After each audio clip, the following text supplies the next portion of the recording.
कहानी की शुरुआत होती है एक खतरनाक और सुनसान टापू से, जहां 4 लोग सांप पकड़ने के लिए आए होते हैं। ये लोग प्रोफेशनल स्नेक हंटर्स होते हैं जो सांपों को पकड़कर बेचते हैं और पैसे कमाते हैं। और आज भी ये उसी काम के लिए इस टापू पर पहुंचे होते हैं। यहाँ आकर ये लोग एक मुर्गे की टांग में रस्सी बांधकर उसे एक गहरी सुरंग के अंदर डाल देते हैं ताकि कोई बड़ा सांप उसे निगलने आए, और जैसे ही वो ऐसा करे ये लोग उसे पकड़ सकें। थोड़ी देर इंतजार करने के बाद अचानक रस्सी में जोर पड़ता है और उनमें से एक आदमी उसे खींचना शुरू कर देता है, लेकिन तभी रस्सी अचानक टूट जाती है और उसके हाथ में आ जाती है, जिससे सबको यकीन हो जाता है कि सुरंग के अंदर कोई बहुत बड़ा सांप मौजूद है। अब लालच में आकर उनमें से एक आदमी खुद उस सुरंग के अंदर जाने का फैसला करता है और अपने साथियों से कहता है कि जैसे ही मैं इशारा करूं तुम लोग मुझे बाहर खींच लेना। और फिर वो धीरे धीरे उस अंधेरी सुरंग के अंदर घुस जाता है। अंदर जाकर उसे एक बड़ा सांप दिखाई देता है और वो उसे पकड़ने की कोशिश करता है, लेकिन तभी उसे एहसास होता है कि ये सुरंग अंदर से बहुत ज्यादा बड़ी है और यहाँ कुछ गड़बड़ जरूर है। वो घबराकर अपने साथियों को आवाज लगाता है कि मुझे जल्दी बाहर खींचो, लेकिन बाहर खड़े उसके दोस्त इसे मजाक समझते हैं और उसे बाहर खींचने की बजाय उसके साथ मस्ती करने लगते हैं। लेकिन अगले ही पल उसकी चीखें इतनी डरावनी हो जाती हैं कि सब घबरा जाते हैं और उसे बाहर खींचने लगते हैं। मगर अब बहुत देर हो चुकी होती है, क्योंकि तभी एक विशालकाय सांप उसे अंदर खींच लेता है। उसके दोस्त उसे बचाने की कोशिश करते हैं, लेकिन वो बेबस रह जाते हैं और तभी एक छोटा सांप उनमें से एक को काट लेता है, जिससे वो समझ जाते हैं कि यहाँ कोई सामान्य खतरा नहीं बल्कि कोई बहुत बड़ा मॉन्स्टर मौजूद है। डर के मारे वो तुरंत वहाँ से भागते हैं और अपनी नाव लेकर उस टापू से निकल जाते हैं। अब रात हो चुकी होती है और तेज बारिश हो रही होती है। नाव में बैठे सभी लोग बुरी तरह डरे हुए होते हैं और आपस में झगड़ भी रहे होते हैं, क्योंकि उन्हें लगता है कि उनके दोस्त की मौत उनकी गलती से हुई है। तभी अचानक उनकी नाव को जोर का झटका लगता है और सब सन्न रह जाते हैं। उन्हें समझ नहीं आता कि ये क्या हो रहा है, लेकिन तभी एक और जोरदार झटका लगता है जिससे नाव पूरी तरह हिल जाती है और उनका एक साथी पानी में गिर जाता है। वो उसे बचाने की कोशिश करते हैं, लेकिन तभी पानी के अंदर से एक विशाल सांप हमला कर देता है और उसे मार देता है। अब डर और भी बढ़ जाता है। तभी वो सांप पानी से निकलकर नाव के पास दिखाई देता है और अगले ही पल एक और आदमी पर हमला करके उसे भी खत्म कर देता है। अब नाव पर सिर्फ एक आदमी बचता है जो डर के मारे कांप रहा होता है और अपनी जान की भीख मांगने लगता है, लेकिन वो विशाल सांप उसके पास भी पहुंच जाता है। दरअसल उस नाव पर कुछ अंडे पड़े होते हैं और वो सांप उन्हीं अंडों को वापस लेने के लिए उनका पीछा करते हुए यहाँ तक आया होता है और अगले ही पल वो आखिरी आदमी को भी मार देता है। इसके कुछ दिनों बाद कहानी हमें एक नए किरदार के पास लेकर जाती है जिसका नाम शेन होता है, जो एक एक्सपर्ट स्नेक रेस्क्यूअर है। एक औरत उसे अपने घर बुलाती है क्योंकि उसके घर में एक खतरनाक सांप घुस आया होता है। शेन वहां पहुंचकर हालात समझता है और देखता है कि घर में सांप के अंडे मौजूद हैं, जिन्हें उस औरत का पति कहीं से उठा लाया था और वही सांप अब उन्हें लेने आया है। तभी ऊपर से आवाज आती है और शेन वहां जाकर देखता है कि एक जहरीला सांप उस औरत के पति और बच्चे के सामने खड़ा है, लेकिन शेन बिना घबराए बड़ी चालाकी से सिर्फ एक रस्सी की मदद से उस सांप को पकड़ लेता है और सबकी जान बचा लेता है। इसके बाद वो बच्चे से कहता है कि सांप बुरे नहीं होते, बस उन्हें छेड़ना नहीं चाहिए। अब इसके बाद शेन के पास उसका दोस्त माफिन आता है, जो उसे एक चौंकाने वाली खबर दिखाता है। न्यूज में बताया जा रहा होता है कि कुछ दिन पहले समुद्र के किनारे एक आदमी की लाश मिली है और उसके शरीर पर ऐसे निशान हैं जो किसी बहुत बड़े सांप के हो सकते हैं। ये सुनते ही शेन समझ जाता है कि मामला बहुत गंभीर है और वो बिना समय गंवाए सीधा वाइल्ड लाइफ ऑफिस पहुंच जाता है। वहां जाकर वो सबको बताता है कि ये किसी साधारण सांप का काम नहीं बल्कि एक टाइटन पाइथन का हो सकता है, जिसकी लंबाई करीब 15 मीटर तक होती है और ऐसे सांप सिर्फ उसी खतरनाक स्नेक आइलैंड पर पाए जाते हैं। लेकिन वहां मौजूद एक सीनियर ऑफिसर उसकी बात पर विश्वास नहीं करती, क्योंकि उनके रिकॉर्ड के अनुसार ऐसे सांप तो सालों पहले ही खत्म हो चुके हैं। तब शेन सबूत के तौर पर एक वीडियो दिखाता है जो उस नाव से मिला था, और जैसे ही सब उस वीडियो में उस विशालकाय सांप को देखते हैं तो सभी के होश उड़ जाते हैं। अब मजबूरी में ऑफिस वाले जाओ नाम की एक अधिकारी को शेन के साथ उस टापू पर जांच करने भेजते हैं, लेकिन दूसरी तरफ एक और खेल चल रहा होता है। एक बड़ा बिजनेसमैन उस टापू को टूरिज्म प्लेस बनाना चाहता है और उसने उस प्रोजेक्ट में बहुत पैसा लगा रखा होता है। अगर ये साबित हो गया कि वहाँ इतने खतरनाक सांप हैं, तो उसका पूरा पैसा डूब जाएगा। इसलिए वो जिन नाम के एक खतरनाक आदमी को पैसे देकर शेन को रोकने के लिए कहता है, जिन एक ब्लैक मार्केट स्नेक हंटर होता है जो पैसों के लिए कुछ भी कर सकता है, और वो तुरंत अपने आदमियों के साथ उसी टापू की ओर निकल पड़ता है।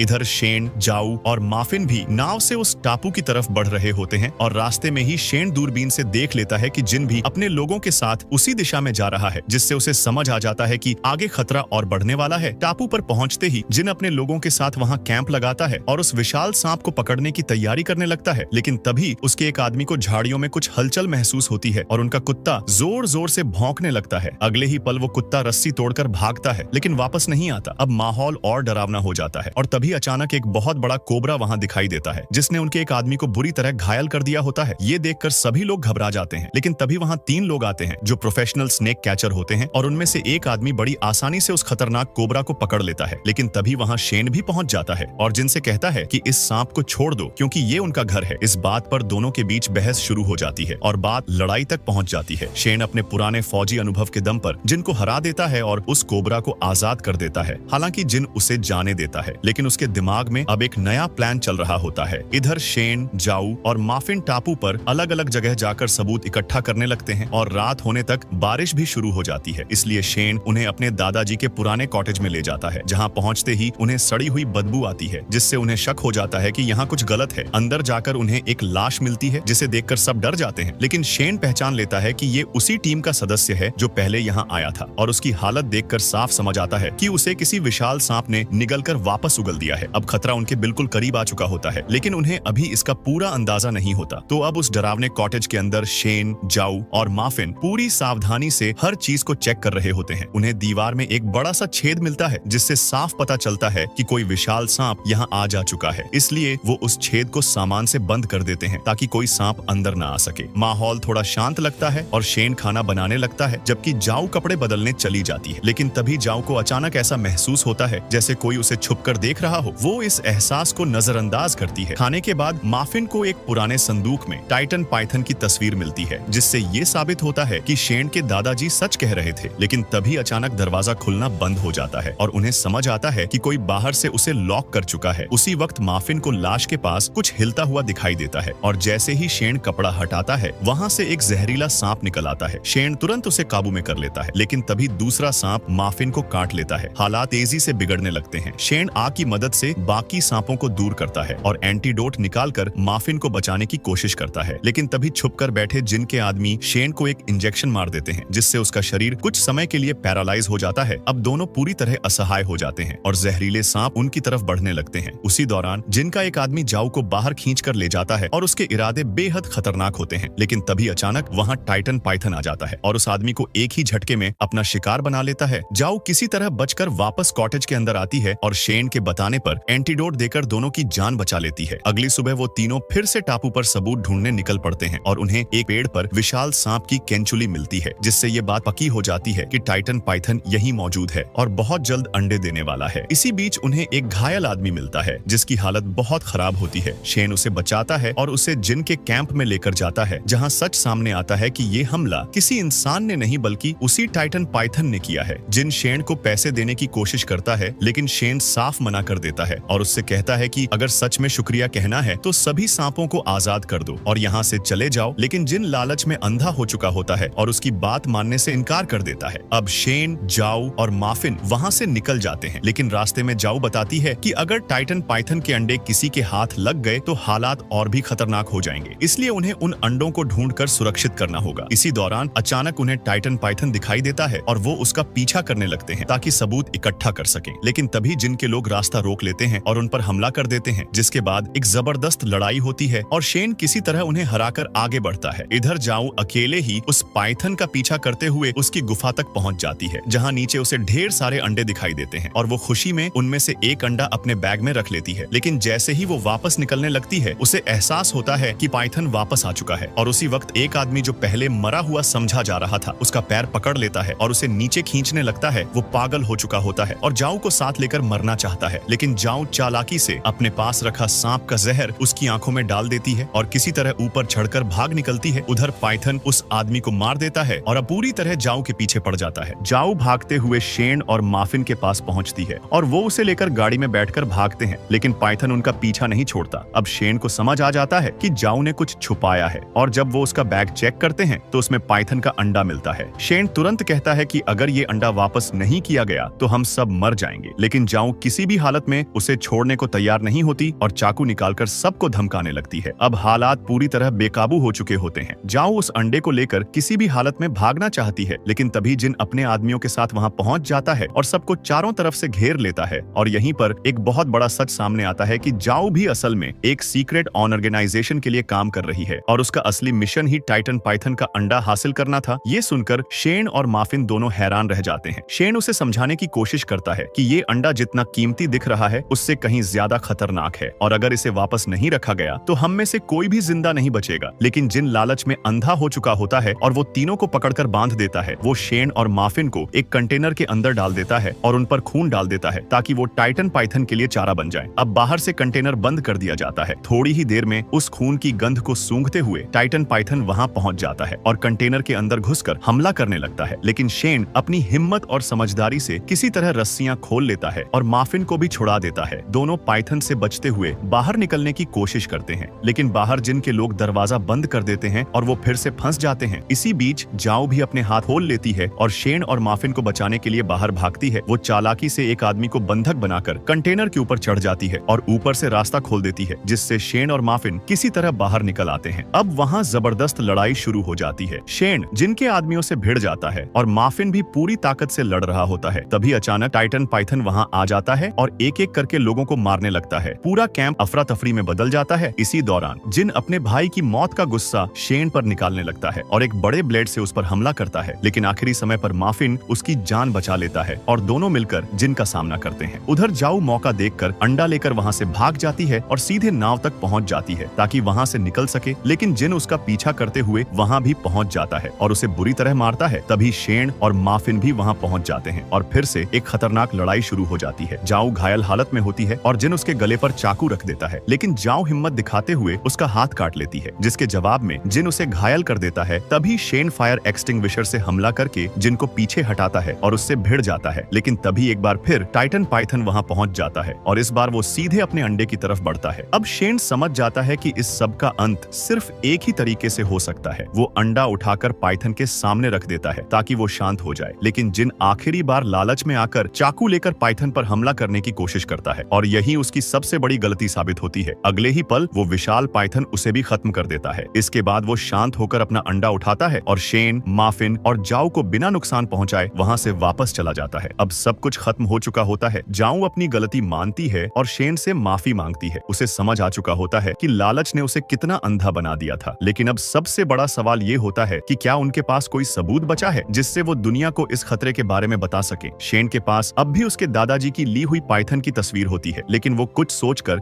उस तस्वीर को समंदर में फेंक देता है, क्योंकि कभी कभी किसी चीज को बचाने का सबसे सही तरीका होता है उसे दुनिया की नजरों से छुपा लेना। और इसी के साथ ये खतरनाक और रहस्यमयी कहानी खत्म हो जाती है।